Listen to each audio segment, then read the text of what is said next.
Hi అందరికీ, ఈరోజు నేను సొరకాయ మసాలా కర్రీ చేస్తున్నాను. మీరు కూడా చూడండి. ముందుగా వెల్లుల్లిపాయలు, ధనియాలు, జీలకర్ర కలిపి మిక్స్ పట్టుకుందాం.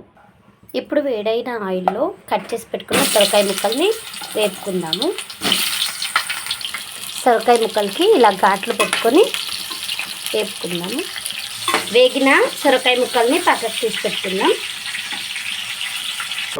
ఇప్పుడు ఇందులోనే గ్రైండ్ చేసి పెట్టుకున్న ఆనియన్స్, కరివేపాకు కూడా వేద్దాం. ఇప్పుడు ఇందులోనే గ్రైండ్ చేసి పెట్టుకున్న టమాటా పేస్ట్ని కూడా యాడ్ చేద్దాం. అల్లం వెల్లుల్లి పేస్ట్ కూడా పచ్చివాసన పోయేంత వరకు వేపుకుందాం. అన్నీ కూడా బాగా ఎగిపోయాయి.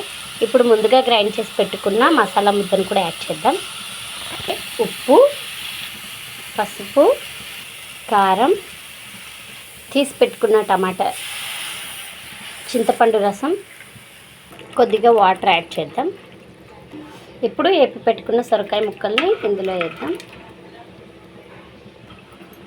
చూడండి ఎంత బాగా ఉడికిపోయిందో.